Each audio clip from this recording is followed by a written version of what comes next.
Hello, my Asian friends living in Asia or else any other part of the world as of now because of your random XYZ limiting reasons. I am your Asian friend living, residing, and thriving in South Asia. As I already promised to you guys in my previous two videos that we will try and see and figure out if at all we Asians are quite similar to each other in existence from the lens of an age old ancient practice which we all Asians do even in this day and age, and that practice is known as ancestor worship.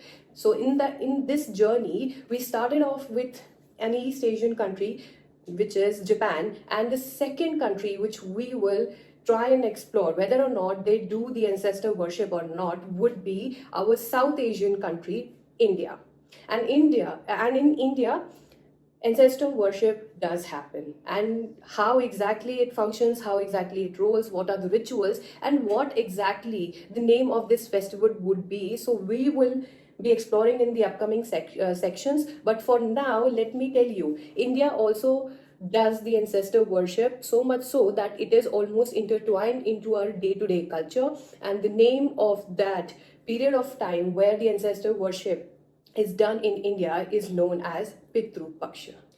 If we were to analyze from the lens of ancestor worship our South Asian country India, then my Asian friend, India is also into ancestor worship, so much so that it is intertwined into our culture, and almost all of us, regardless of our religion, believes in it. Until unless you are from monotheistic religion, any of the dharmic religions which actually originated in India actually believes and practices the practice or tradition or culture of ancestor worship. So from the Indian context, the ancestor worship, unlike East Asians, last up till 15 days, and that 15 days period which comes in a year is known as Pitru Paksha, which actually predates the Navratri festival. It usually falls in the month of September as per the Gregorian calendar, but if we have to be really accurate and precise, then within the Indian culture, especially in the Hindu beliefs or Hindu Vedic scriptures, we are guided and ordered to use our own calendar, which is known as Panchang. As per Panchang, you can not only predict the starting day of Pitru Paksha, but you can also predict the dates of the festivals which are going to be celebrated in a year. So we are guided to check the Panchang. As per the Panchang dates, we can get to know on which day the Pitru Paksha will start and on which day the Pitru Paksha will end. But usually it is a 15 days long period. And as per Gregorian calendar, what I have also observed, it usually falls in the month of September. But if we are taking Panchang into consideration, then for us to figure out that what will be the date on which the Pitru Paksha for this year will start, then usually the Pitru Paksha starts from the full moon in the month, almost in the month of September, and it goes on till the dark night, which is Amavasya. So between the full moon and Amavasya, there is a 15 days period of time during which even the ancestor, you can say Indians, do the ancestor worship, and we pay respect, reverence, and sometimes we pray to our ancestors for blessings, and some of us believe that we end up helping them by providing whatever they might need in their afterlife. During this period called Pitru Paksha, almost all of the Indians which are into ancestor worship do the worship every day for 15 days. Right? And this worship, aka puja, is known as Shraddh. And within this worship or else puja, we have n number of rituals, which if at all I started describing in this particular video, then my Asian friend, we might end up sitting here for way too long. So if at all you are still interested in the rituals, please do let me know in the comment section. If you want a specific video about the Shraddh rituals, of course I will bring it for you. But for now, let's continue. When it comes to this period, Pitru Paksha, we perform the Shraddh every day for 15 days, and on whose shoulder the responsibility of doing the Shraddha lies on. Just like East Asians, even the Indian society is little patriarchal, and the responsibility or else the duty lies on the shoulders of the male member of the family, specifically the eldest son of the family. If at all their father or grandfather are alive, then of course right now they don't need to do this or perform the Shraddh Puja. But if at all the eldest son of the family have lost his father or and his grandfather, then of course the responsibility lies onto their shoulders. And similarly, just like East Asians, why the responsibility is given to the eldest son of the family? Because the same way East Asians believe about ancestor worship, that the ancestors who have actually passed away and moved on to afterlife need some help time to time, and that help can only reach to them properly through their eldest son of the family. So same concept lies here also. So in this particular sense, we are actually quite similar, regardless of the fact that whatever region our own country resides in within our continent Asia. And if you were to ask me what are the motivations behind Indians doing the ancestor worship, then here we might see some slight difference in the beliefs. Unlike East Asians, South Asians, specifically Indians, have their beliefs formed through their religion, Hinduism, aka Sanatan Dharma. And within Sanatan Dharma, there are certain scriptures, Vedic scriptures, which describe the motivation to perform the ancestor worship. And that motivation is that whenever a soul takes birth on this planet Earth, then they are automatically born with three types of rin. But for this video, we'll talk about one rin, which is actually a debt. Rin meaning debt. A soul is born with three types of debt, and one of the debt which is towards the ancestor, and that debt is known as Pitri Rin. Pitri meaning ancestors, Rin meaning debt, ancestral debt. So, as a living being, we are supposed to pay back the debt to our ancestors during this time period called Pitru Paksha by performing the worship, aka puja, known as Shraddh. And we pay the debt, we pay the reverence. And why do we pay the debt? Simply because the belief is our ancestors, when they were alive on this planet Earth, they might have gone through so many challenges in life. They might have wanted to do so many things in life, but still they chose to procreate and bring us into the existence, because they made this choice of keeping us and actually procreating to the point that we got the chance to experience this beautiful thing called life. We are in debt to our ancestors. This is one motivation. Another motivation is little similar. Like first one is quite different in comparison to the East Asian belief, but the second one is quite similar to the East Asian belief, is that because our ancestors went through so many hardships and still chose to bring us into this existence, we are supposed to respect our ancestors and give them the reverence. And the third belief is that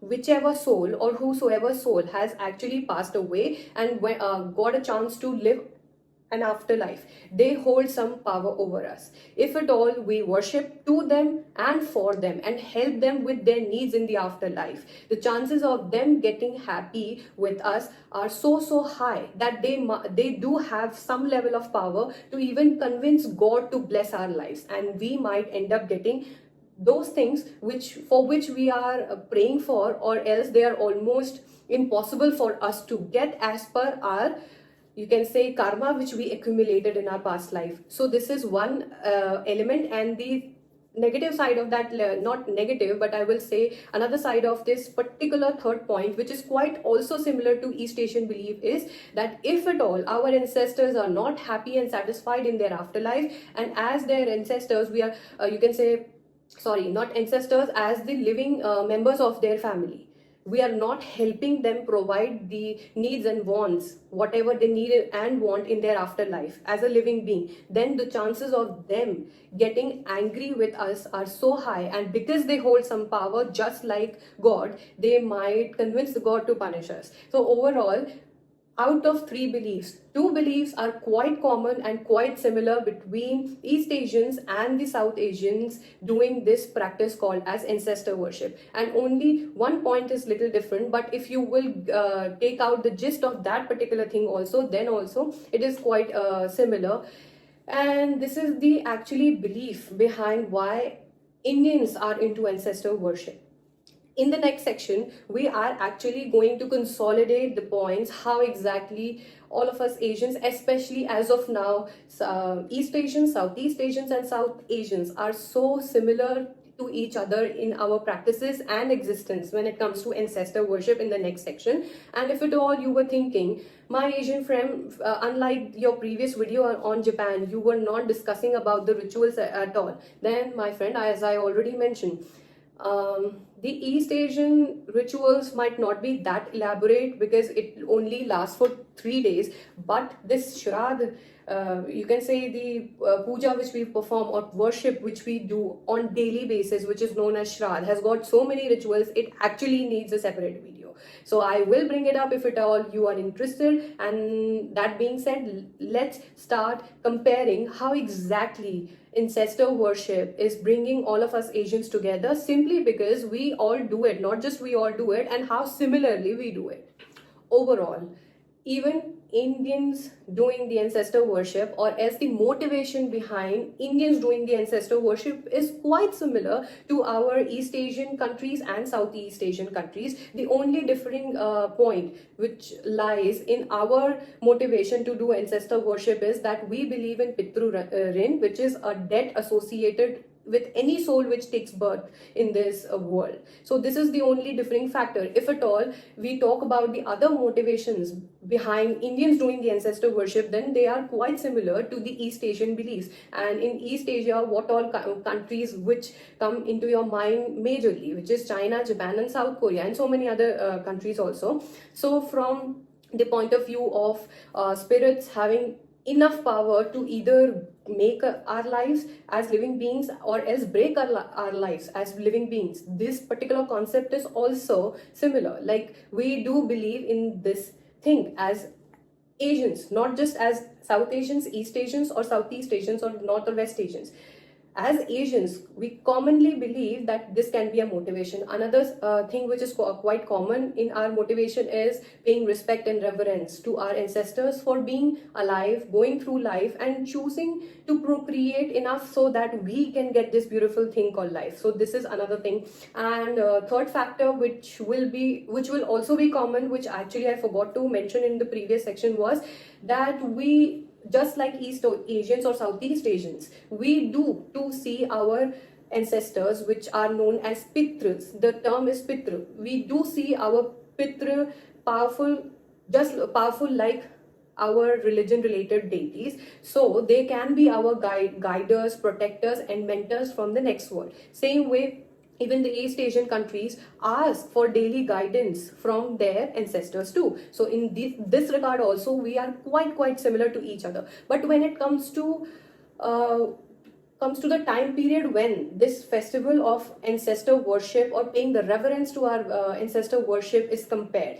then in most of the East Asian countries, it usually lies in the month of July or August, somewhere in between that. But for Indians, if we are seeing it through the Gregorian calendar, then it usually lies in the month of September. At least this is my observation as an Indian. So it usually lies in that month. And when it comes to the days comparison, for how many days this practice of, you can say, doing the Shraddh during this Pitru Paksha for our Pitras, which is doing the ancestor worship for our ancestors, then East Asians practice somewhere they do it for 3 to 4 days max, but Indians do it for 15 days, which is quite a lot. Like, for you are dedicating 15 days for your ancestors, and during that 15 days, just like East Asians or Southeast Asians, we too do believe that our ancestors from heaven, they come back to earth. It's not like that they are sitting in some place, or else they are seeing us or watching over us, or else there is some gate which is where they're just standing and observing us.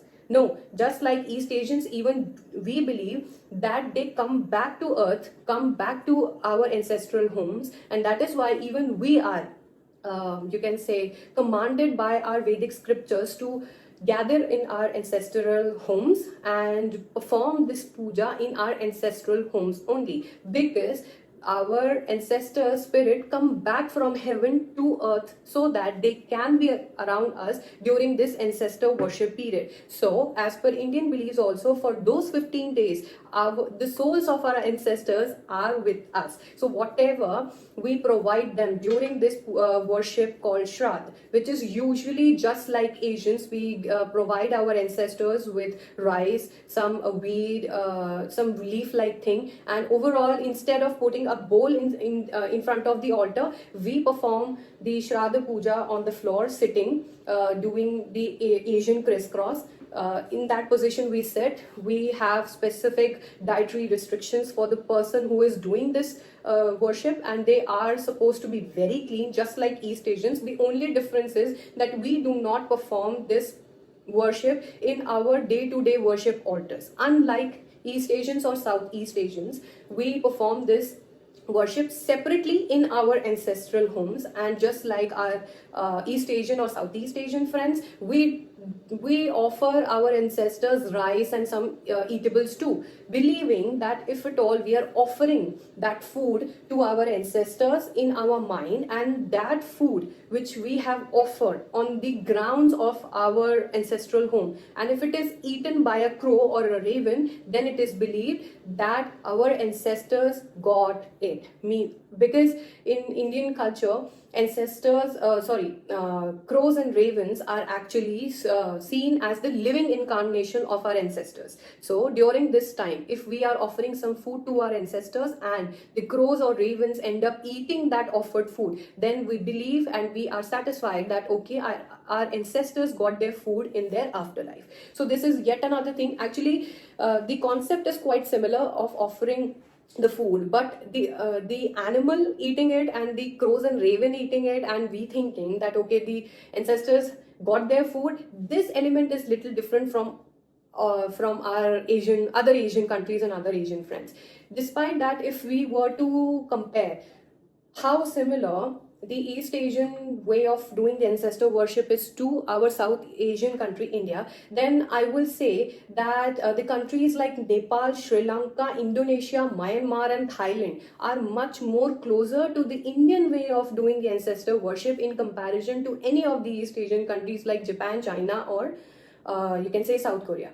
And why, what is the reason behind it? Simply because in the countries which I sequentially mentioned, the you can say the religious dominance or else the presence of the people who follow the religion called Hinduism, which is actually Sanatan Dharma. Its correct name is Sanatan Dharma. In these countries, Hindus lie. So that is why these countries are much more closer to us Indians in their ancestor worship rituals, simply because of that. And despite the fact that we have little differences in our ancestor worship, but we are quite similar.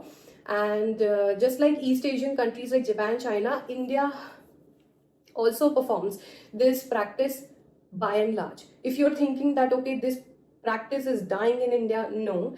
Just like Japan, China or South Korea, its roots are so deep rooted that just like these East Asian countries, all the monotheistic religions which came into our country, South Asian country, India, still struggles with the fact, if at all, someone who used to be a follower of any of the dharmic religions, by dharmic I mean Hinduism, Sikhism, Jainism, Buddhism, which actually are practiced within India, then if any of the person who was born into these religions for some XYZ reasons decides to convert to any of the monotheistic religion, then usually they struggle with this belief, or you can say of them abandoning this culture, because it is so intertwined and deep rooted into our culture and our day-to-day existence. So just like East Asians, even our Indians struggle if at all they have to abandon just because they converted to any of the monotheistic religions.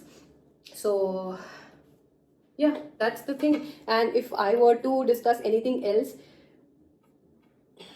yeah, I have actually something specific to mention as an Asian, which is that within India, most of the people believe in the rest of the world that within India only Hindus live. No, India is a very diverse country. There are so many religions which were actually originated in India itself. If we were to talk about the origination of the religions in this world, then most of the most followed religions were actually originated in our continent Asia. But if we were to talk about the dharmic religions, then most of them were originated in India itself. That is Hinduism, Jainism, Buddhism, Sikhism, right? And people might have this misconception that only Hindus believe in doing the Pitru Paksha or else the ancestor worship. No, my friend, you are highly mistaken.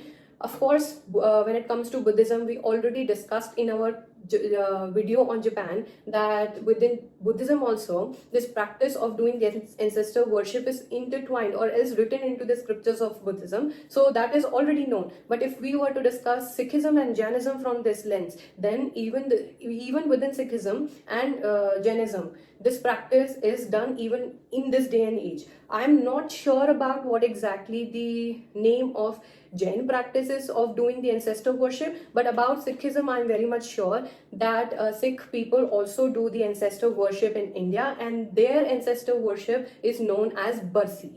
So they call it Barsi instead of calling it Shraddh or Pitru Paksha. But at the end of the day, even their rituals are quite similar, and the beliefs behind doing the practice called ancestor worship within Asia and specifically within India are also quite similar. So in that way, almost all of the dharmic religions do these practice, and the only difference is made when monotheistic religions come into the existence, because they do the practice of ancestor worship not from the lens of worshipping the ancestors or asking them for help or else providing them help. They do the second part, which is providing them help or else asking for help for their ancestors by visiting the graves of their ancestors. So in that regard, even the monotheistic religion, not only in India but in rest of the Asia, also do the ancestor worship. But the idea or setting up the altar, that is not there, but similar to East Asians, even the West Asians, which is West Asians.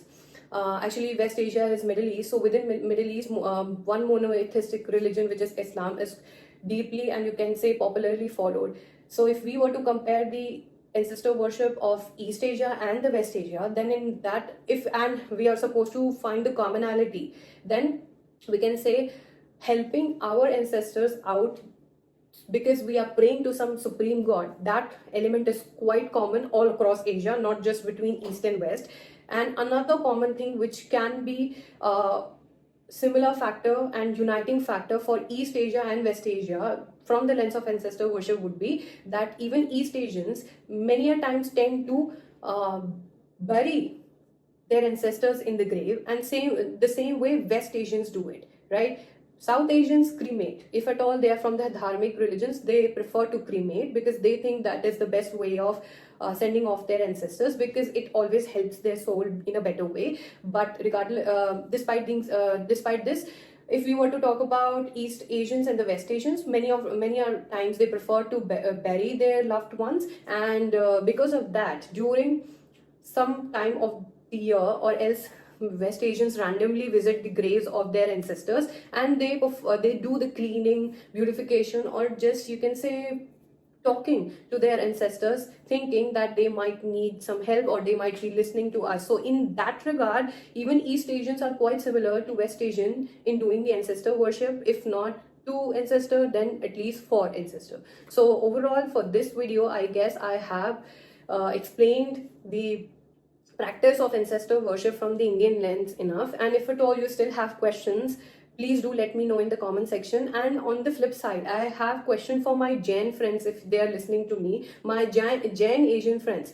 If you are listening to me right now by any means possible, then please do let me know what is the terminology or the name for your ancestor worship, because I tried to search a lot. Somewhere or the other, I got to know that, okay, even you do this practice, but what is the name of this practice that I do not know. So if any of my Jain Asian friends can comment and let me know, then it will be great, and we will come back and discuss yet another Asian country from this lens called ancestor worship, so that we can figure out that from this particular lens and the other lenses, how similar we are to each other, and because of that we should start integrating ourselves and uniting ourselves instead of copying our other counterparts from other continents. Okay, my friend, bye.